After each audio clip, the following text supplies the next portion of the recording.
Panorama group, जो सोचता है वो करता है। आपके अपने सपनों का आशियाना। नमस्कार, आप देख रहे हैं सिटी पोस्ट लाइव। मैं हूं सृष्टि राज। मैं हूं ऋषि। आज से आम लोगों के लिए खुले साइंस सिटी। पटना को मिला आधुनिक विज्ञान और नवाचार का नया केंद्र। इस रिपोर्ट में लेकर हम आपके पास पहुंचे हैं विस्तार में। बिहार की राजधानी पटना को आज विज्ञान, तकनीक और नवाचार के क्षेत्र में एक बड़ी सौगात मिल गई है। जी हां, doctor APJ Abdul Kalam science city को आज से आम लोगों के लिए खोल दिया गया है। इसके उद्घाटन के लगभग 3 महीने बाद अब आम नागरिक, छात्र, शिक्षक और पर्यटक इस अत्याधुनिक साइंस सिटी का दौरा कर सकेंगे। खास बात यह है कि एंट्री पूरी तरह ऑनलाइन बुकिंग के जरिए ही होगा, यानी अब ऑन स्पॉट या ऑफलाइन टिकट काउंटर की व्यवस्था नहीं होगी।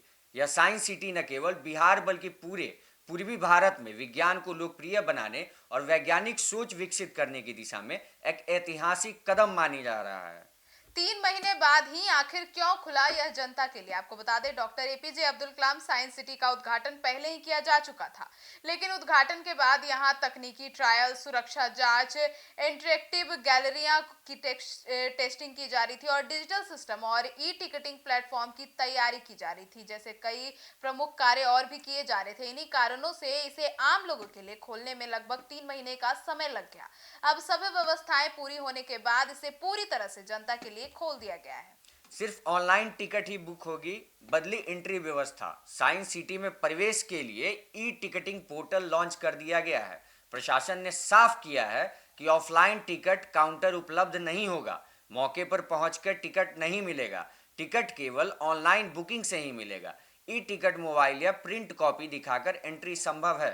इस फैसले के पीछे भीड़ प्रबंधन, पारदर्शिता और डिजिटल सुविधा को बढ़ावा देने का उद्देश्य माना जा रहा है। तो अब सवाल उठता है कि आखिर कहां से और कैसे होगी ऑनलाइन बुकिंग। तो ऑनलाइन टिकट बुकिंग के लिए एक आधिकारिक ई टिकटिंग पोर्टल लॉन्च किया गया है। इस पोर्टल पर जाकर विजिटर्स को तारीख और समय स्टॉल करना होगा और टिकट कैटेगरी सेलेक्ट करना होगा, जैसे बच्चे हैं, छात्र हैं या और भी ग्रुप्स हैं। इस सभी का चयन करना होगा और उसके बाद ऑनलाइन पेमेंट करना होगा। फिर मोबाइल पर ई टिकटिंग प्राप्त करना होगा और प्रशासन के अनुसार भविष्य में स्कूल और कॉलेज के लिए ग्रुप बुकिंग सिस्टम को भी सरल किया जाएगा।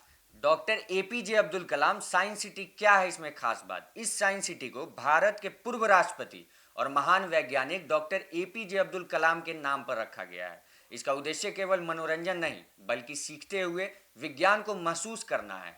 प्रमुख आकर्षण केंद्र में इंटरेक्टिव साइंस गैलरी है। यहाँ बच्चे और युवा विज्ञान के सिद्धांतों को छूकर, देखकर, प्रयोग करके समझ सकेंगे। भौतिकी, रसायन, जीव विज्ञान और गणित को रोचक तरीके से प्रस्तुत किया गया है। वहीं दूसरा स्पेस और खगोल विज्ञान सेक्शन भी बनाए गए हैं। इस सेक्शन में ब्रह्मांड, ग्रह, उपग्रह, इसरो के मिशन, चंद्रयान और मंगलयान जैसी जानकारियां आधुनिक तरीके के साथ दिखाई जाएगी। रोबोटिक्स और आर्टिफिशियल इंटेलिजेंस की भी प्रावधान है। भविष्य की तकनीक पर आधारित यह सेक्शन बच्चों और युवाओं को robot, automation, AI, machine learning की बुनियादी समझ देगा।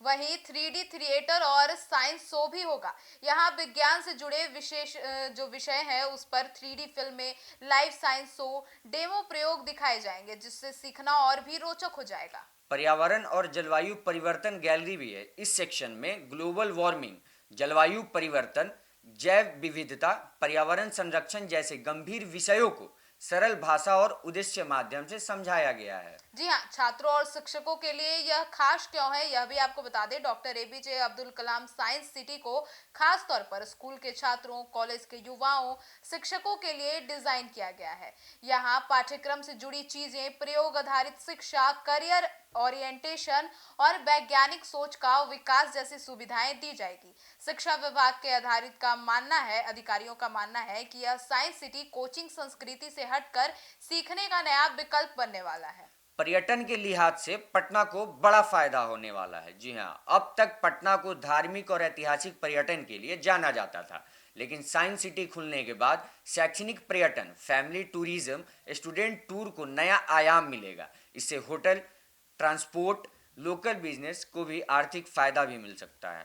जी हाँ, सुरक्षा और सुविधाएं भी है। साइंस सिटी में सीसीटीवी निगरानी भी रखी जा रही है और प्रशिक्षित स्टाफ भी रखे गए हैं। गाइड सुविधा भी है और आपको बता दें दिव्यांग अनुकूल व्यवस्था भी किया गया है। साफ सफाई और पेयजल जैसी आधुनिक सुविधाएं मौजूद है। भीड़ नियंत्रण के लिए टाइम स्टॉल सिस्टम लागू किया गया है ताकि हर विजिटर को बेहतर अनुभव मिल सके। सरकार का क्या कहना है? राज्य सरकार और विज्ञान एवं प्रौद्योगिकी विभाग का कहना है कि doctor APJ Abdul Kalam science city Bihar के बच्चों और युवाओं के लिए प्रेरणा का केंद्र बनेगी। यह सिर्फ एक इमारत नहीं बल्कि भविष्य के वैज्ञानिकों की प्रयोगशाला भी होगा। यानी अब doctor APJ Abdul Kalam science city का आम लोगों के लिए खुलना बिहार के शैक्षणिक और वैज्ञानिक भविष्य की दिशा में एक ऐतिहासिक कदम है। डिजिटल टिकटिंग, आधुनिक गैलरियां, इंटरेक्टिव तकनीक और विश्वस्तरीय सुविधाएं इसे खास बनाती है। अब पटना सिर्फ इतिहास की राजधानी नहीं बल्कि विज्ञान और नवाचार का केंद्र बनने की ओर बढ़ चुका है। जो लोग विज्ञान को समझना, महसूस करना और भविष्य को करीब से देखना चाहते हैं उनके लिए साइंस सिटी एक बेहतरीन अनुभव साबित होगी। इस पर आपकी क्या राय है? कमेंट सेक्शन में जरूर बताइएगा। धन्यवाद।